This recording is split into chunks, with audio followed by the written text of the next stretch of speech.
ಈ ಕಾರ್ಯಕ್ರಮದ ಪ್ರಾಯೋಜಕರು ಯುವಂ ಯುಗಂ ಕನ್ನಡ ಮಾಸಿಕ ಪತ್ರಿಕೆ. ನಮಸ್ಕಾರ ವೀಕ್ಷಕರೇ, ಶ್ರೀಗರಿ ವಾರ್ತೆಗರಿಗೆ ಸ್ವಾಗತ. ಮೈಸೂರು ಡಿಸೆಂಬರ್ 13 ಒಳಚರಂಡಿ ಕಾರ್ಮಿಕರ ಸಂಘದ ವತಿಯಿಂದ ಮೈಸೂರು ಜಿಲ್ಲಾ ಮಟ್ಟದ ಮೇನ್ ಹೋಲ್ ಸೈಲೆನ್ಸರ್ ಸಫಾಯಿ ಕರ್ಮಚಾರಿಗಳ ಮೇಲುಸ್ತುವಾರಿ ಸಮಿತಿಯ ಸದಸ್ಯರುಗಳ ಆಯ್ಕೆಯ ಕಾರ್ಯಕ್ರಮ ನಡೆಯಿತು. ಆಯ್ಕೆಯಾದ ಸದಸ್ಯರುಗಳಾದ ನಂಜನಗೂಡಿನ ಚಲವರಾಜು, ಅಶೋಕಪುರಂನ ಯುವ ನಾಯಕರಾದ ಗುರುದತ್, ಕೂರ್ಗೊಳ್ಳಿ ಮಂಜು ಹಾಗೂ ಕೆಆರ್ ನಗರದ ಶ್ರೀಮತಿ ದೀಪಾರವರುಗಳನ್ನು ಆಯ್ಕೆ ಮಾಡಿ ಸನ್ಮಾನಿಸಲಾಯಿತು. ಅಂತೆಯೇ ಕರ್ನಾಟಕ ರಾಜ್ಯ ನಗರಸಭೆ ಪುರಸಭೆ ಪೌರ ಕಾರ್ಮಿಕರ ಮಹಾಸಂಘದ ಜಿಲ್ಲಾಧ್ಯಕ್ಷರಾಗಿ ಆಯ್ಕೆಯಾದ ಆರ್ಟಿಸ್ಟ್ ನಾಗರಾಜು ಹಾಗೂ ರಾಜ್ಯ ಸಂಚಾಲಕರಾಗಿ ಎಸ್.ಎಂ. ಪಳನಿಸ್ವಾಮಿ ರವರನ್ನು ಸಹ ಸನ್ಮಾನಿಸಿ ಅಭಿನಂದಿಸಲಾಯಿತು. ಇದೇ ವೇಳೆ ಒಳಚರಂಡಿ ಕಾರ್ಮಿಕರ ಸಂಘದಿಂದ ತೆರವುಗೊಂಡಿರುವ ಕಾರ್ಯಾಧ್ಯಕ್ಷರ ಸ್ಥಾನಕ್ಕೆ ಜಯಸಿಂಹ ಮಂಜು, ಪ್ರಧಾನ ಕಾರ್ಯದರ್ಶಿ ಬಿ.ಜಿ. ಹನುಮೇಶ್ ರವರನ್ನು ಹಾಗೂ ಇವರ ಜೊತೆಯಲ್ಲಿ 25 ಸದಸ್ಯರುಗಳನ್ನು ನೇಮಿಸಿಕೊಂಡರು. ಕಾರ್ಯಕ್ರಮದ ಅಧ್ಯಕ್ಷರಾಗಿ ಮಾಜಿ ಮೇಯರ್ ನಾರಾಯಣ್, ರಾಜ್ಯ ಉಪಾಧ್ಯಕ್ಷರಾದ ಆರ್. ಶಿವಣ್ಣ ರವರ ಆದೇಶದ ಮೇರೆಗೆ ಕಾರ್ಯಕ್ರಮವನ್ನು ಆಯೋಜನೆ ಮಾಡಲಾಗಿತ್ತು. ಈ ಸಂದರ್ಭದಲ್ಲಿ ಒಳಚರಂಡಿ ಕಾರ್ಮಿಕರ ಸಂಘದ ಅಧ್ಯಕ್ಷರಾದ ಪಳನಿ, ಮಹಾಪ್ರಧಾನ ಕಾರ್ಯದರ್ಶಿ ಎಂ.ಕೆ. ಮಹದೇವ, ಸಲಹೆಗಾರರಾದ ರಾಜಗೋಪಾಲ್, ಶಂಕರ್ ರಾಜು, ಉಪಾಧ್ಯಕ್ಷರಾದ ಆರ್.ಎನ್. ಮಹದೇವ, ಸೋಮ, ರಾಜೀವ ರವರು ಸೇರಿದಂತೆ ಸಂಘದ ಪದಾಧಿಕಾರಿಗಳು, ಕಾರ್ಮಿಕರು ಉಪಸ್ಥಿತರಿದ್ದರು. ಒಳಚರಂಡಿ ಪೌರ ಕಾರ್ಮಿಕರಾದ ನಾನೊಬ್ಬ ಸದಸ್ಯನಾಗಿ, ನನ್ನ ಹೆಸರು ರಾಜಗೋಪಾಲ್ ಅಂತ, ಅಲ್ಲೇ ಒಳಚರಂಡಿ ಎಲ್ಲ ಕಾರ್ಯನಿರ್ವಹಿಸ್ತಾ ಇದ್ದೀನಿ. ಹಿರಿಯ ಸಲಹೆಗಾರನ ನನಗಾಗಿ ಸೆಲೆಕ್ಟ್ ಮಾಡಿದ್ದಾರೆ. ಇವತ್ತೇನು ನಮ್ಮ ಒಂದು ಮಾಜಿ ಮೇಯರ್ ನಾರಾಯಣ ಅವ್ರ ಮುಂದೆ ಇವತ್ತೆಲ್ಲರೂ ಪದಾಧಿಕಾರಿಗಳನ್ನ ಆಯ್ಕೆ ಮಾಡಿ ಈ ಸಂಘ ಒಡಕಿಲ್ದಂಗೆ ಒಂದೇ ದಾರಿಯಲ್ಲಿ ಹಾದಿಯಲ್ಲಿ ನಡ್ಕೊಂಡು ಹೋಗ್ಬೇಕಂತ ಹೇಳಿ ಈ ಸಂದರ್ಭದಲ್ಲಿ ಎಲ್ಲರನ್ನೂ ಕೈ ಮುಗಿದು ಬೇಡ್ಕೊಂಡು ಇದೇ ಥರ ನಗ್ನಗ್ತಾ ನಮ್ಮ ಕೆಲಸ ತುಂಡಿ ಕಾರ್ಯಗಳ ಕೆಲಸಗಳನ್ನೆಲ್ಲನೂ ಭಾಗವಹಿಸಿ ಇದೇ ಥರ ಎಲ್ಲ ಒಂದು ದಾರಿಯಲ್ಲಿ ಹೋಗ್ಬೇಕಂತ ಹೇಳಿ ನಮ್ಮ ಮಾತನ್ನ ಮುಗಿಸ್ತಾರೆ. ಮೈಸೂರು ಮಹಾನಗರ ಪಾಲಿಕೆಯ ಒಳಚರಂಡಿ ಕಾರ್ಮಿಕರ ಸಂಘದ ವತಿಯಿಂದ ಈ ದಿನ ಒಂದು ಅರ್ಥಪೂರ್ಣವಾದ ಕಾರ್ಯಕ್ರಮ ಮಾಡ್ತಾ ಇದ್ದೇವೆ. ವಿಚಾರ ಇಷ್ಟೇ, ಮೈಸೂರು ನಗರಕ್ಕೆ ಮ್ಯಾನುವಲ್ ಚಾಲೆಂಜರ್ಗಳಾಗಿ 4 ಜನ ಆಯ್ಕೆ ಆಗಿರ್ತಾರೆ. ಅವರನ್ನ ನಮ್ಮ ಸಂಘದ ವತಿಯಿಂದ ಇವತ್ತೊಂದು ಸನ್ಮಾನ ಕಾರ್ಯಕ್ರಮ ಇಟ್ಕೊಂಡಿದ್ವು. ಅದೇ ರೀತಿ ಮೈಸೂರು ಮಹಾನಗರ ಪಾಲಿಕೆ ಪೌರ ಕಾರ್ಮಿಕರ ಸಂಘದಲ್ಲಿ ಜಿಲ್ಲಾಧ್ಯಕ್ಷರಾಗಿ ನಮ್ಮ ಆರ್ಟಿಸ್ಟ್ ನಾಗರಾಜು ಅವ್ರಿಗೆ ಮತ್ತು ರಾಜ್ಯ ಸಂಚಾಲಕರಾಗಿ ಎಸ್.ಎಂ. ಪಳನಿಸ್ವಾಮಿ ಅವರಿಗೆ, ಇವರು ಕೂಡ ನಮ್ಮ ಸಂಘದ ವತಿಯಿಂದ ಇವತ್ತೊಂದು ಸನ್ಮಾನ ಕಾರ್ಯಕ್ರಮ ಇಟ್ಕೊಂಡಿದ್ವು. ಇದರ ಮುಖ್ಯ ಉದ್ದೇಶ ಇವತ್ತು ಕಾರ್ಯಕ್ರಮದ ಒಂದು ಇದು ಇಷ್ಟೇ, ಏನೆಂದರೆ ನಮ್ಮಲ್ಲಿ ಕೆಲವು ಪೋಸ್ಟ್ ತೆರವುಗೊಳಿಸಲಾಗಿತ್ತು. ಆ ಒಂದು ಪೋಸ್ಟ್ಗಳಿಗೆ ತುಂಬಬೇಕಾಗಿತ್ತು. ಜೊತೆಗೆ ಇನ್ನೂ ಹೆಚ್ಚಾಗಿ ಯುವಕರುಗಳಿಗೆ ಮುಂದಿನ ಒಂದು ಇದರಲ್ಲಿ ಅವ್ರನ್ನ ಒಂದು ಉನ್ನತ ಸ್ಥಾನಕ್ಕೆ ತರಬೇಕನ್ನೋ ಉದ್ದೇಶದಲ್ಲಿ ಅದ್ರ ಜೊತೆಗೆ 30 ಜನ ಇವತ್ತು ಆಯ್ಕೆ ಮಾಡ್ಕೊಂಡಿದ್ದೀವಿ. ಯಾಕಂದರೆ ನಿಮಗೆ ಗೊತ್ತು, ಇಡೀ 65 ವಾರ್ಡ್ಗಳಲ್ಲಿ ಅಲ್ಲಲ್ಲಿ ಕೆಲಸ ಮಾಡುವಾಗ ಯಾವುದೇ ಒಂದು ಅದೇ ಥರ ಘಟನೆ ಆದರೆ ಯಾರು ಕೂಡ ಅಲ್ಲಿ ಹೋಗಿ ನೋಡೋಕ್ಕಾಯ್ತದಿಲ್ಲ. ಹಂಗಾಗಿ ಸ್ಥಳೀಯವಾಗಿ ಅಲ್ಲಿ ಒಂದು ಲೋಕಲ್ ಲೀಡರ್ಸ್ ಮಾಡುವಾಗ ಆ ಒಂದು ಕಷ್ಟನ ಅವ್ರು ಜಲ್ದಿ ಮುಗಿಸ್ಬೋದು. ನಂತರ ನಾವು ಏನು ಲೀಡರ್ಸ್ಗಳಿರುತ್ತೆ ನಿಧಾನಕ್ಕಾಗಿ ನೋಡೋಕ್ಕಾಗುತ್ತೆ. ಹಂಗಾಗಿ 30 ಜನಕ್ಕೆ ಇವತ್ತು ನಾವು ಆಯ್ಕೆ ಮಾಡ್ಕೊಂಡಿದ್ದೀವಿ. ಮುಂದಿನ ದಿನಗಳಲ್ಲಿ ಅವ್ರನ್ನ ಈ ಒಂದು ಒಳ್ಳೊಳ್ಳೆ ಸ್ಥಾನದಲ್ಲಿ ಕೂರ್ಬೇಕನ್ನೋ ಉದ್ದೇಶ ಇಷ್ಟೇ. ಇವತ್ತು ಪ್ರಮುಖವಾದ ಪೋಸ್ಟ್ಗಳಾಗಿ ಕಾರ್ಯಾಧ್ಯಕ್ಷರಾಗಿ ನಮ್ಮ ಜಯಸಿಂಹ ಮಂಜು ಅವರನ್ನು ಆಯ್ಕೆ ಮಾಡ್ಕೊಂಡಿದ್ದೀವಿ. ಹಂಗೆ ನಮ್ಮ ಸಂಘದ ಪ್ರಧಾನ ಕಾರ್ಯದರ್ಶಿಯಾಗಿ ಬಿ.ಜಿ. ಹನುಮೇಶ್ ಅವರನ್ನು ಆಯ್ಕೆ ಮಾಡ್ಕೊಂಡಿದ್ದೀವಿ. ಹಂಗೆ ಶ್ರೀನಿವಾಸ್ ಅವರನ್ನು ಕೂಡ ಉಪಾಧ್ಯಕ್ಷರಾಗಿ ಈ ಒಂದು ಕಾರ್ಯಕ್ರಮದಲ್ಲಿ ಹಿರಿಯ ಸಲಹೆಗಾರರು ಮತ್ತೆ ನಮ್ಮ ಸಂಘದ ಎಲ್ಲ ಪದಾಧಿಕಾರಿಗಳು ಈ ಒಂದು ಕಾರ್ಯಕ್ರಮದಲ್ಲಿ ಭಾಗವಹಿಸ್ಕೊಂಡಿದ್ದಾರೆ. ಯಾರು ಕೂಡ ಬೇಸರ ಮಾಡಬೇಡಿ, ಯಾಕಂದರೆ ನಾವೀಗ ಹೊಸಬರಿಗೆ ನಾವು ಒಂದು ಆದ್ಯತೆ ಕೊಟ್ಟು ಇವತ್ತು ಹೆಸರುಗಳಿರೋದಕ್ಕೆ ಅದರಲ್ಲಿ. ಹಂಗಾಗಿ ಮುಂದಿನ ಒಂದು ಸಭೆಯಲ್ಲಿ ಇನ್ನೊಂದು ಮುಂದೆ ಒಂದು ವಾರದೊಳಗಡೆ ಇನ್ನೊಂದು ಸಭೆ ಮಾಡ್ತೀವಿ. ಆ ಸಭೆಯಲ್ಲಿ ನಾವು ಎಲ್ಲರನ್ನೂ ಕೂಡ ಕರೆಸಿ ಒಂದು ಇದು ಮಾಡೋದಕ್ಕೆ ಮಾಡ್ತೇವೆ. ಸರ್ ಇವ್ರನ್ನ ಸರ್ ಈಗ ಇದು ಸರ್ವ ಸದಸ್ಯರ ಒಂದು ಸಭೆಯಲ್ಲಿ ನಾವು ಏನು ತೆರವಾಗಿತ್ತೋ ಆ ಒಂದು ಪೋಸ್ಟ್ ನಾವು ಸರ್ವ ಸದಸ್ಯರ ತೀರ್ಮಾನ ತಗೊಂಡು ಈ ಒಂದು ಪೋಸ್ಟಿಂಗ್ನ ನಾವು ಕೊಟ್ಟಿದ್ದೀವಿ. ಇನ್ನು ಹೆಚ್ಚಾಗಿ ಯುವಕರು ಮುಂದೆ ಬರಲಿ ಅನ್ನೋ ಉದ್ದೇಶಕ್ಕಾಗಿ ಯುವಕರ ಈ ಬಾರಿ ಸ್ವಲ್ಪ ಆದ್ಯತೆ ಕೊಟ್ಟಿದ್ದೀವಿ. ಯಾಕಂದ್ರೆ ಅವರು ಕೆಲಸ ಕಳೆದು ಇಂದಿನ ದಿನಗಳಲ್ಲಿ ಅವರೇ ನಿಂತು ಮುಂದೆ ಕೆಲಸ ಮಾಡಬೇಕನ್ನೋ ಉದ್ದೇಶಕ್ಕಾಗಿ ಒಂದು ಆಯ್ಕೆ ಮಾಡಿದ್ವಿ. ನನ್ನ ಹೆಸರು ಎಂ. ಮಹಾದೇವ್ ಅಂತ, ಒಳಚರಂಡಿ ಕಾರ್ಮಿಕರ ಸಂಘದ ಮಹಾಪ್ರಧಾನ ಕಾರ್ಯದರ್ಶಿ. ಇವತ್ತು ನೀವು ಹೊಸ ಪದಾಧಿಕಾರಿಗಳ ಆಯ್ಕೆ ಮಾಡ್ತಾ ಇದ್ರು ಅಂದರೆ ನಮ್ಮ ಜೊತೆ ಇದು ಬಿಟ್ಟು ಹೋಗಿರೋ ಆ ಪೋಸ್ಟ್ಗಳೇನಿದೆಯೋ ಆ ಪೋಸ್ಟ್ಗಳಿಗೆ ಹೊಸ ಪದಾಧಿಕಾರಿಗಳು, ಹೊಸ ಜನ್ರೇಷನ್ನ ತುಂಬ ಕಾರ್ಯಕ್ರಮ. ಜೊತೆಗೆ ಇನ್ನೊಂದು 30 ಜನಕ್ಕೆ ಹೆಚ್ಚುವರಿ ಕೆಲಸ ಕೊಟ್ಟು ಜವಾಬ್ದಾರಿಯನ್ನು ಹಂಚೋದು. ಇದರ ಅಧ್ಯಕ್ಷರು, ಸೆಕ್ರೆಟರಿ ಮೈಸೂರು ನಗರದಲ್ಲಿ ಎಲ್ಲ 65 ವಾರ್ಡ್ಗೂ ಹೋಗೋಕ್ಕಾಗಲ್ಲ. 30 ಜನಕ್ಕೆ ಆಯಾ ವಾರ್ಡ್ಗಳಲ್ಲಿ ಒಬ್ಬೊಬ್ಬರನ್ನ ಆಯ್ಕೆ ಮಾಡಿ ಒಂದು 4 ವಾರ್ಡ್ಗೆ ಸೇರಿ ಒಬ್ಬೊಬ್ಬರನ್ನ ಆಯ್ಕೆ ಮಾಡಿದ್ರೆ ಆ ವಾರ್ಡಲ್ಲಿ ಅಲ್ಲಿರ್ತಕ್ಕಂಥ ಸಮಸ್ಯೆಗಳ ಬಗ್ಗೆ ಅಲ್ಲಿ ನಮ್ಮ ಒಳಚರಂಡಿ ಕಾರ್ಮಿಕರಿಗಾಗಿರುವ ತೊಂದರೆಗಳಿರ್ಬೋದು, ಅನ್ಯಾಯ ಏನೇ ಇರ್ಬೋದು, ಅವರು ಅಟೆಂಡ್ ಮಾಡಬೇಕು. ಅವರು ಇಲ್ಲಿ ಆಗಿಲ್ಲ ಅಂದರೆ ನಮ್ಮ ಮೈನ್ ಸಂಘಕ್ಕೆ ಅವ್ರ ಮಾಹಿತಿಯನ್ನು ಕೊಡೋದು ಅವ್ರ ಕೆಲಸ. ಒಟ್ಟಾರೆ ಸಂಘಟನೆ ಮಾಡೋದು. ಈ 30 ಜನ ಹೊಸದಾಗಿ 5 ಜನ ಪದಾಧಿಕಾರಿಗಳು ಪೋಸ್ಟು ಇವತ್ತು ಆಯ್ಕೆ ಮಾಡ್ತಾ ಇರೋದು, ಇವೆಲ್ಲ ಸೇರಿ ಒಳ್ಳೆ ಸಂಘಟನೆ ಮಾಡಬೇಕು ಅನ್ನೋ ಸದುದ್ದೇಶದಿಂದ ಇವತ್ತು ಇಲ್ಲಿ ಸೇರಿರೋದು ನಾವೆಲ್ಲ. ಇವತ್ತು ಹೊಸದಾಗಿ ಆಯ್ಕೆಯಾದವರು ಹಳಬ್ರು ಅನ್ನೋ ಭಿನ್ನಾಭಿಪ್ರಾಯ ಬೇಡ, ಎಲ್ಲರೂ ಸೇರ್ಕೊಂಡು ಒಗ್ಗಟ್ಟಾಗಿ ಕೆಲಸ ಮಾಡಿ. ಇಲ್ಲಿ ಇಷ್ಟು ವರ್ಷ ಚೆನ್ನಾಗಿತ್ತು, ಇತ್ತೀಚೆಗೆ 2 ಗುಂಪು ಮಾಡಿ ಒಂದು 10-15 ಜನ ಹೊರಗಡೆ ಹೋಗಿ ಅವರು ಕಾರ್ಮಿಕ ಇಲಾಖೆಗೆ ಲೆಟರ್ ಕೊಟ್ಟವ್ರೆ, ನಮ್ಮದೇ ಸಂಘ ನಮಗೆ ಮಾನ್ಯತೆ ಕೊಡಿ ಅಂತ. ನೀವು ಪದಾಧಿಕಾರಿಗಳೆಲ್ಲ ಹೋಗಿ ಮಾತಾಡಿದ್ದೀರಾ, ನಾನು ಮಾತಾಡಿದ್ದೀನಿ. ಅದ್ರಲ್ಲಿ ಮಾನ್ಯತೆ ಕೊಟ್ಟಿಲ್ಲ ಅವ್ರಿಗೆ. ಯಾವುದೋ ಜೆರಾಕ್ಸ್ ಕಾಪಿಗಳು ತೊಗೊಂಡೋಗಿ ಕೊಟ್ಟಿದ್ದಾರೆ, ಅದರ ಒರಿಜಿನಲ್ ಪತ್ರ ಎಲ್ಲ ಇರೋದ್ರೆಲ್ಲ ನಿಮ್ಮ ಹತ್ರ ಇದೆ. ಆದ್ದರಿಂದ ಅದಕ್ಕೆ ನೀವೇನು ಹೆದರ್ಬೇಕಾಗಿಲ್ಲ.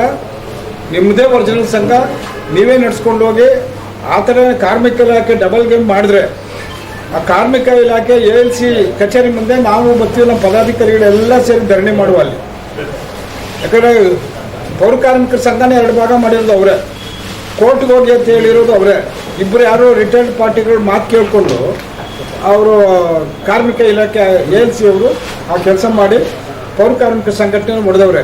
ಈ ಸಂಘನೂ ಹೊಡೆಯಕ್ಕೆ ಬಂದರೆ ನಾವೆಲ್ಲ ಸೇರಿ ಪ್ರತಿಭಟನೆ ಮಾಡಿ ಆ ALCಗೆ ತಕ್ಕ ಪಾಠ ಕಲಿಸ್ಬೇಕಾಗಿದೆ. ಇವತ್ತು ಇವೆಲ್ಲ ಒಗ್ಗಟ್ಟಾಗಿದೆ. ನಮ್ಮ ಶಿವಣ್ಣಯ್ಯರ ಎಲ್ಲ ಹೇಳಿದ್ರು, ಏನೇ ಸಮಸ್ಯೆ ಬಂದರೆ ಒಗ್ಗಟ್ಟಾಗಿದೆ. ಇಲ್ಲಿ ದೊಡ್ಡ ಯೋಜನೆ ಹಾಕ್ಕೊಟ್ಟಿದ್ದೀವಿ, ಒಂದು ದೊಡ್ಡ ಕಾರ್ಯಕ್ರಮ ಹಾಕ್ಕೊಟ್ಟಿದ್ದೀವಿ. ಈ ಕಾರ್ಯಕ್ರಮ ನಮ್ಗೆ ಆಗಬೇಕಾದ್ರೆ, ನಮ್ಮ ಬೇಡಿಕೆ ಈಡೇರಬೇಕಾಗಿದ್ರೆ ಒಗ್ಗಟ್ಟಾಗಿರ್ಬೇಕು. ಒಂದೇ ಒಂದು ಗುರಿ ಎಲ್ಲರೂ ಕಾಯಂ ಮಾಡಿ ಅಂತ ನಾವು ಈಗಾಗಲೇ ಸರ್ಕಾರದಲ್ಲಿ ಒತ್ತಡ ಹಾಕಿದ್ದೀವಿ. ಸರ್ಕಾರದಲ್ಲಿ ಪ್ರೋಸೆಸ್ ಆಗಿದೆ. ನಗರಾಭಿವೃದ್ಧಿ ಇಲಾಖೆಯಿಂದ ಪ್ರೋಸೆಸ್ ಆಗಿ ಹಣಕಾಸು ಇಲಾಖೆಯಿಂದ ಅಪ್ರೂವ್ ಆಗಿ ಮುಖ್ಯಮಂತ್ರಿಗಳ ಕಚೇರಿಯಲ್ಲಿದೆ. ಎಲ್ಲರೂ ಒಳಚರಂಡಿ 544 ಜನನೂ ಕಾಯಂ ಮಾಡಬೇಕು. 10 ನಗರ ಪಾಲಿಕೆಯಲ್ಲಿ 544 ಜನ ಇದ್ದಾರೆ. ಶಾಂಕ್ಷನ್ ಪೋಸ್ಟು 10 ನಗರ ಪಾಲಿಕೆಯಲ್ಲಿ 544 ಇದೆ. ನಿಮ್ಮನ್ನೆಲ್ಲ ಪರ್ಮನೆಂಟ್ ಮಾಡೋಕ್ಕೆ ಸರ್ಕಾರಕ್ಕೆ ಯಾವುದೇ ತೊಂದರೆ ಇಲ್ಲ. ನಿಮ್ಮನ್ನು ಪರ್ಮನೆಂಟ್ ಮಾಡಿ ಅಂತ ನಾವು ಒಂದು ಕಡೆ ಪಳನಿಯವರು, ನಮ್ಮ ಸಂಘದ ಪದಾಧಿಕಾರಿಗಳು ಎಲ್ಲರೂ ನನ್ನ ಜೊತೆ ಕೈ ಜೋಡಿಸಿ ಎಲ್ಲ ನಾವು ಕೆಲಸ ಮಾಡಿಕೊಂಡು ಅಲ್ಲೆಲ್ಲ ಕಷ್ಟಪಡ್ತಾಯಿದ್ರೆ, ಇಲ್ಲಿ ಇಲ್ಲ ಅವ್ರಿಗೆ ನೇರ ಪಾವತಿ ಮಾಡಿ ಸಾಕು ಅಂತ ನಮ್ಮ ಕೆಲವು ಕಿಡಿಗೇಡಿಗಳು ಮಿನಿಸ್ಟ್ರು ಭೈರತಿ ಸುರೇಶ್ ಅವ್ರಿಗೆ ಗಮನಕ್ಕೆ ತಂದು ಅವ್ರಿಗೆ ಹೇಳಿ ಅವ್ರಿಗೆ ಪಿನ್ ಮಾಡಿ ಅವ್ರಿಗೆ ನಾನು ಬೋಯ್ದೆ ಫೋನಲ್ಲೇ ಅವ್ರಿಗೂ ಬೋಯ್ದೆ ಮಿನಿಸ್ಟ್ರಿಗೆ. ಸಿದ್ದರಾಮಯ್ಯವ್ರು ಕಾಯಂ ಮಾಡ್ತೀನಿ ಅಂತ ಹೇಳ್ತಾವ್ರೆ, ನೀವ್ಯಾಕೆ ಇದನ್ನೆಲ್ಲ ಮಾಡ್ತಾ ಇದ್ದೀರಿ ಅಂತೇಳಿ ಸ್ಪೀಕರ್ ಆನ್ ಮಾಡಿ ಅವ್ರಿಗೆ ಮಾತಾಡಿದೆ. ಇದೆಲ್ಲ ಮಾಡಬೇಡಿ, ನೀವು ಕಾಯಂ ಮಾತಿಗೆ ಮಾಡಿ, ನಿಮ್ಗೆ ಆದರೆ ಇಲ್ಲಾಂದ್ರೆ ಸುಮ್ಮನೆ ಅಂತಲೂ ಹೇಳಿದೆ. ಇವತ್ತು ಈ ಥರ ಕಾಯಂ ಮಾತಿ ಕೇಳಲಿ, ಅವರು ಮಾಡಲಿ, ಒಳ್ಳೆ ಕೆಲಸ ಮಾಡಲಿ, ನಾವೇನೋ ಅವ್ರಿಗೆ ಬೇಡ ಅಂತ ಹೇಳಲ್ಲ.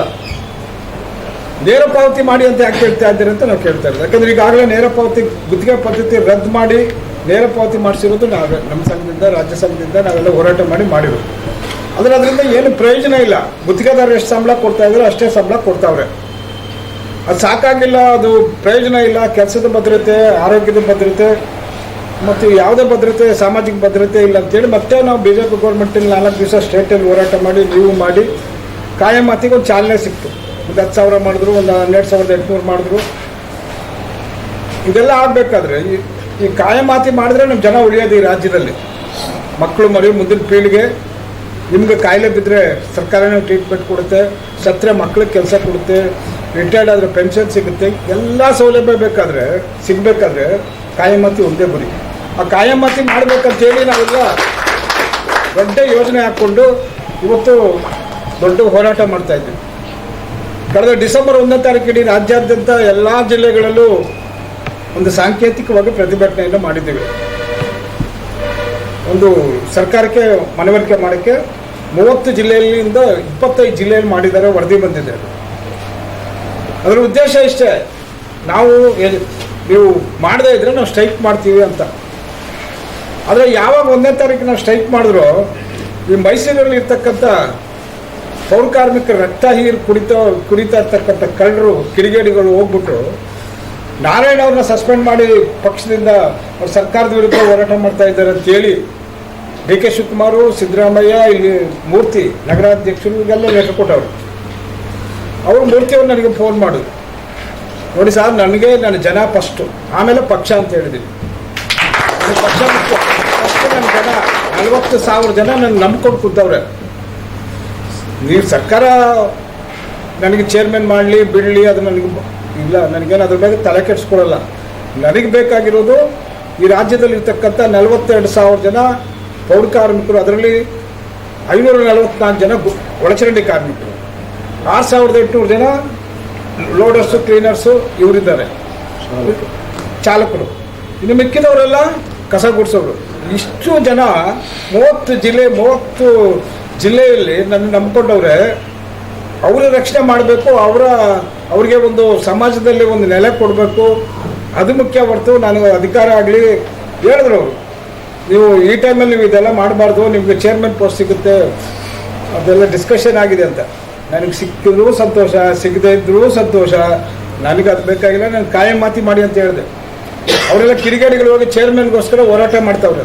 ಯಾರಾದರೂ ಹೋರಾಟ ಮಾಡಿ ಸರ್ಕಾರದ ವಿರುದ್ಧ ಹೋರಾಟ ಮಾಡಿದ್ರೆ ಚೇರ್ಮನ್ ಕೊಡ್ತಾರ? ಸರ್ಕಾರದ ವಿರುದ್ಧನೇ ನಾವು ತಿರುಗಿಬಿದ್ದು ಪಕ್ಷದಲ್ಲಿ ಇದ್ಕೊಂಡು KPCC ಮೆಂಬರ್ ಆಗಿದ್ದು ಕೊಡ್ತಾರೆ ಕೃಷ್ಣ, ಕೊಡದೇ ಇದ್ರೂ ಚಿಂತೆ ಇಲ್ಲ, ನನಗೆ ಅದು ಬೇಕಾಗಿಲ್ಲ. ನೀವೆಲ್ಲ ಸುಖ ಶಾಂತಿಯಿಂದ ಇಡೀ ರಾಜ್ಯದ ಪೌರ ಕಾರ್ಮಿಕರು ನೆಮ್ಮದಿಯಾಗಿರ್ಬೇಕಂತೇಳಿ ನನ್ನ ಉದ್ದೇಶ. ಅದೇ ಆ ಗುರಿ ಇಟ್ಕೊಂಡು ನಾವು ಕೆಲಸ ಮಾಡ್ತಾ ಇದ್ದೀವಿ. ಇವತ್ತು ಅವರಿಗೆ ಏನೇನೋ ಕಿತಾಪತಿ ಮಾಡ್ತಾರೆ, ಏನೇನೋ ಹೋಗಿ ಹೇಳ್ತಾರೆ. ಅವ್ರನ್ನ ಉಚ್ಚಾಟನೆ ಮಾಡಿದ್ದೀವಿ. 38 ಲಕ್ಷ ತಿಂದಿರೋ ನಿಮಗೂ ಗೊತ್ತು, ನಮಗೂ ಗೊತ್ತು. ಅವರು ತಿಂದಿಲ್ಲ ಅಂತ ವಾಟ್ಸಪ್ಪಲ್ಲಿ TV ಚಾನೆಲ್ಗೆ ಹೇಳ್ತಾ ಇದ್ರು. ಬರಲಿ, ಅವರು ಬನಾರಮ್ಮ ದೇವಸ್ಥಾನಕ್ಕೆ ಬರಲಿ, ದಂಡಮಾರಮ್ಮ ದೇವಸ್ಥಾನಕ್ಕೆ ಬರಲಿ. ಅಲ್ಲಿ ಇಬ್ಬರು ದೇವ್ರನ್ನ ಇಟ್ಕೊಂಡವ್ರು, ಒಬ್ಬರು ದಂಡಮಾರಮ್ಮನ, ಒಬ್ಬರು ಬನಾರಮ್ಮನ. ಆ ದೇವಸ್ಥಾನದಲ್ಲಿ ಬಂದು ಪ್ರಮಾಣ ಮಾಡಲಿ, ನಾವು 38 ಲಕ್ಷ ರೂಪಾಯಿ ನಾವಿಬ್ಬರು ತಿಂದಿಲ್ಲ ಅಂತ. ನೀವು ತಿಂದಿಲ್ಲ ಅಂದರೆ ನೀವೇನು ಹೇಳ್ತೀರ ಅಂತ ಕೇಳ್ತೀವಿ. ಈ ಥರ ಯಾಕೆ ಕಾರ್ಮಿಕರು ಶೋಷಣೆ ಮಾಡಿಕೊಂಡದ್ದು? ಅವ್ರಿಗೆ ಈಗ ನೋಡಿ, ಆದಿರಾಡ ಸಂಘ ಹೊಡೆದು ಬಾಗ್ಲು ಹಾಕಿದ್ರು, ಪೌರ ಕಾರ್ಮಿಕರ ಸಂಘನೂ ಹೊಡೆದು ಅದನ್ನು ಬೀಗ ಹಾಕಿದ್ರು. ಈಗ ಒಳಚರಂಡಿನೂ ಬೀಗ ಹಾಕೋಕ್ಕೆ ಪ್ರಯತ್ನ ಮಾಡ್ತಾರೆ. ಅದಕ್ಕೆ ಅವಕಾಶ ಕೊಡಬಾರ್ದು. ಯಾಕಂದ್ರೆ ನೀವು ಕಷ್ಟಕರವಾದ ಕೆಲಸ ಮಾಡ್ತಾ ಇರೋದು. ಪಳನಿ ಹೇಳ್ದಂಗೆ ಜೀವನೇ ಒತ್ತೆ ಇಟ್ಟು ಕೈಕಾಲು ಕಳ್ಕೊಂಡಿದ್ದೀರಾ, ಎಷ್ಟೋ ಜನ ಸತ್ತೋಗಿದ್ದಾರೆ. ಇಂಥ ಒಂದು ಕಷ್ಟಕರವಾದ ನಿಕೃಷ್ಟವಾದ ಕೆಲಸ ಮಾಡ್ತಾ ಇರ್ತಕ್ಕಂಥ ಸಮಾಜದಲ್ಲಿ ನಿಮಗೆ ಮೊದಲೇ ಆದ್ಯತೆ ಕೊಡಬೇಕು. ಕಳೆದ ಬಾರಿ ಏನಾಯಿತು, ನಾವು ಸ್ವಲ್ಪ ಮಾಡಿಬಿಟ್ಟು ನೇರ ಪಾವತಿ ಮಾಡಿದಾಗ ಪೌರ ಕಾರ್ಮಿಕರಂದ್ರೆ ನೀವೆಲ್ಲ ಪೌರ ಕಾರ್ಮಿಕರೇ ವ್ಯಾಪ್ತಿಗೆ ಬರ್ತೀರಂತ ನಾವು ಮಾಡಿಬಿಟ್ಟು. ನನಗೂ ಪೌರ ಕಾರ್ಮಿಕರನ್ನ ಹೆಲ್ಪರ್ ಲಿಸ್ಟಲ್ಲಿ ಸೇರಿಸೋರೆ ಕಾರ್ಮಿಕರಾಕೆ ಅಂತ ನನಗೆ ಗೊತ್ತಿಲ್ಲ. ಎಲ್ಲ ನಾವೆಲ್ಲ ಪೌರ ಕಾರ್ಮಿಕರಂತಾನೆ ನಾವು ನಮ್ಮ ಲೆಕ್ಕದಲ್ಲಿ ಇರೋದು. ಎಲ್ರಿಗೂ ಆಗುತ್ತಂತ ಅದು ಆದೇಶ ಬಂದ ಮೇಲೆ ಆಮೇಲೆ ಗೊತ್ತಾಯಿತು, ಪೌರ ಕಾರ್ಮಿಕರು ಕಾರ್ಮಿಕ ಇಲಾಖೆ ಹೆಲ್ಪರ್ ಅಂತ ಮಾಡಿದ್ದಾರೆ, ಇದರಿಂದ ತಡೆ ಆಗ್ತಾ ಇಲ್ಲ ಅಂತೇಳಿ. ಆಮೇಲೆ ಗಲಾಟೆಗಳೆಲ್ಲ ಮಾಡಿದೆ, ಇವ್ರನ್ನ ಪೌರ ಕಾರ್ಮಿಕರು ಕನ್ಸಿಡರ್ ಮಾಡಿ ಅಂತೇಳಿ ಎಲ್ಲ ವ್ಯವಸ್ಥೆ ಆಗಿದೆ. ಈಗ ಕಾಯಂ ಮಾತಿಗೆ ಮುಖ್ಯಮಂತ್ರಿಗಳ ಹತ್ರ ಅವರು 17ಕ್ಕೆ ಬರ್ತಾರೋ 21ಕ್ಕೂ ಆ 2 ಡೇಟಲ್ಲಿ 17ಕ್ಕೆ ಬರ್ತಾರಂತೆ. ಬಂದಾಗ ನಾನು ಬರ್ತೀನಿ, ನೀವು ಎಲ್ಲ ಬನ್ನಿ, ನಮ್ಮ ಕೃಷ್ಣನೂ ಬರ್ತಾರೆ. ನಾವೆಲ್ಲ ಕೂತ್ಕೊಂಡು ಕಾಯಂ ಮಾತಿ ಕೇಳಬೇಕು. ಕಾಯಂ ಮಾತಿಗೆ ಬಂದಿದೆ ಸರ್ ಕರ್ತ ನಿಮ್ಮ ಹತ್ರ, ಅವರು ಸೈನ್ ಆಗಿಬಿಟ್ರೆ ಕ್ಯಾಬಿನೆಟ್ಗೆ ಹೋಗುತ್ತೆ. ಕ್ಯಾಬಿನೆಟ್ಗೆ ಹೋಗಿ ಅಪ್ರೂವ್ ಆಗಿಬಿಟ್ರೆ ಎಲ್ರಿಗೂ ಕಾಯಂ ಆಗುತ್ತೆ. ನೇರ ಪಾವತಿ ಗೀರ್ತಿ ಬೇಡ, ನೇರ ಪಾವತಿ ಕೊಟ್ಟರೆ ಏನು ಪ್ರಯೋಜನ ಇಲ್ಲ. ಅದರಿಂದ ನಾವು ಕಾಯಂ ಮಾತಿಗೇ ಹೋರಾಟ ಮಾಡುವ, ಎಲ್ಲರೂ ಒಗ್ಗಟ್ಟಾಗಿರಿ. ಸಂಘದ ಮೇಲಿಗೆ ಆಗದೇ ಇದ್ದರು ಒಬ್ಬೊಬ್ಬರನ್ನಾಗ ಎಳಿತಾರೆ ಅವರು ಕಿಡಿಗೇಡಿಗಳು. ಬನ್ನಿ ನಮ್ಮ ಕಡೆ ಬನ್ನಿ, ಕುರ್ಸೋದು ತಿನ್ಸೋದು ಏನೇನೋ ಮಾಡ್ತಾರೆ. ಅದಕ್ಕೆಲ್ಲ ಅವಕಾಶ ಕೊಡಬೇಡಿ. ನೀವು ಪಳನಿ ಹೆಂಗೆ ನೀವು ಅಧ್ಯಕ್ಷ ಅಂತ ನಂಬ್ಕೊಂಡು ಅವ್ರ ಜೊತೆ ಕೈ ಜೋಡಿಸಿದ್ದೀರೋ ಅದೇ ಕೊನೆಯ ತನಕ ಇರಿ. ಪಳ್ಳಿ ಮತ್ತು ಮಹಾದೇವ, ಕೆಲವು ಪದಾಧಿಕಾರಿಗಳಿದ್ದಾರೆ, ನಮ್ಮ ಈ ಮಹಾದೇವ, ಯನ್ಮೇಶ, ಇವರೆಲ್ಲ ನನ್ನ ಜೊತೆ ಇದ್ದಾರೆ. ನಾವು ವಾರಕ್ಕೊಂದ್ಸಲ ಬೆಂಗಳೂರಿಗೆ ಹೋಗ್ತಾ ಇದ್ದೀವಿ, ಕೆಲಸ ಆಗುತ್ತೆ. ನಾನು ಹೇಳಿದ್ನಲ್ಲ ಆಗಲೇ, ನನಗೆ 70 ವರ್ಷ ಆಗಿದೆ, ನಾನು ಸಮೃದ್ಧಿಯಾಗಿದ್ದು, ನನಗೆ ಊಟ ತಿಂಡಿ ಬಟ್ಟೆ ಮನೆಗೆ ಅಂತ ನೆಮ್ಮದಿಯಾಗಿ ಮನೆಯಲ್ಲಿ ನೋಡ್ಕೋಬೇಕು. ಯಾಕಂದರೆ ಕಾರ್ಮಿಕರಿಂದ 40 ವರ್ಷ ರಾಜಕೀಯದಲ್ಲಿ ಕಾರ್ಮಿಕರಿಂದ ಒಂದು ರೂಪಾಯಿ ತೊಗೊಂಡಿಲ್ಲ. ಇಡೀ ಕರ್ನಾಟಕದ ಪೂರ್ತಿ, ಇಡೀ ರಾಜ್ಯದ ಜನ ಇವತ್ತು ನನ್ನ ಜೊತೆ ಇದ್ದಾರೆ. ನಾಳೆ ಬೆಂಗಳೂರಲ್ಲಿ 20,000 ಜನ ನನ್ನ ಜೊತೆ ಸ್ಟ್ರೈಕ್ ಮಾಡ್ತಾ ಇದ್ದಾರೆ. ಅದು ಮಾಡಬೇಡಿ ಅಂತ ಹೇಳ್ತವ್ರೆ ನನ್ನ ಹಿತೈಷಿಗಳು, ಕಾಂಗ್ರೆಸ್ ಪಾರ್ಟಿಗಳು. ಇಲ್ಲ, ನಾನು ಅದು ಮಾಡೇ ಮಾಡ್ತೀನಿ, ನನಗೆ ಅಧಿಕಾರ ಸಿಗದೇ ಇದ್ರು ಪರವಾಗಿಲ್ಲ, ನನಗೆ ನನ್ನ ಜನ ಇಡೀ ರಾಜ್ಯದಲ್ಲಿ ನೆಮ್ಮದಿಯಾಗಿ ಬದುಕಬೇಕು, ಕಾಯಂ ಮಾತಿ ಒಂದೇ ಗುರಿ ನಮ್ಮದು. ನಾವೇನು ಸರ್ಕಾರದ ವಿರುದ್ಧ ಮಾಡ್ತಾ ಇಲ್ಲ, ಸರ್ಕಾರಕ್ಕೆ ಎಚ್ಚರಿಸಕ್ಕೆ, ಸರ್ಕಾರಕ್ಕೆ ಮನವರಿಕೆ ಮಾಡೋಕ್ಕೆ ನಾವು ಈ ಹೋರಾಟ ಮಾಡ್ತಾ ಇದ್ವಿ ಅಂತ ಹೇಳ್ತಾ ಇದ್ವಿ. ಆವತ್ತು ಕೃಷ್ಣರವರು ಬರಲಿ, ನಮ್ಮೆಲ್ಲ ಪದಾಧಿಕಾರಿಗಳು ಯಾರು ಬಿಡುವಿದ್ದಾರೋ ಎಲ್ಲರೂ ಬರಲಿ, 20,000 ಜನ ಅವತ್ತು ದೊಡ್ಡ ರ್ಯಾಲಿ ಮಾಡ್ತಾ ಇದ್ವಿ ವಿಧಾನಸೌಧ ಚಲೋ 22ಕ್ಕೆ. ಅವತ್ತೆಲ್ಲ ಬರಬೇಕು ಅಂತ ಹೇಳ್ತಾ ಕೊನೆ ಉಸಿರದ್ದು ಇರೋ ತನಕ ನಮ್ಮ ಜನಕ್ಕೋಸ್ಕರ ದುಡಿತೀನಿ ಅಂತ ಹೇಳಿ ನಮಸ್ಕಾರ ಮಾಡಿ ಮಾತು ಮುಗಿಸ್ತೇನೆ. ಜೈ ಭೀಮ್.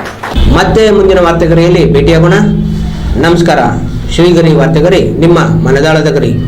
ಶ್ರೀಗರಿ, ನಿಮ್ಮ ಮನದಾಳದ ಗರಿ. ಶ್ರೀಗರಿ, ನಿಮ್ಮ ಭಾವನೆಗಳ ಗರಿ. ಶ್ರೀಗರಿ, ನಾಡಿನ ಹೆಮ್ಮೆಯ ಗರಿ. ಮನೆ ಮನಗಳ ಗರಿದು ಶ್ರೀಗರಿ, ತನು ಮನ ಧನಗಳ ಗರಿದು ಶ್ರೀಗರಿ, ವಿಶ್ವದ ದೇಶದ ನಾಡಿನ ಗರಿದು ಶ್ರೀಗರಿ. ಶ್ರೀಗರಿ ಶ್ರೀಗರಿ ಶ್ರೀಗರಿ ಶ್ರೀಗರಿ ಶ್ರೀಗರಿ, ನಿಮ್ಮ ಮನದಾಳದ ಗರಿ.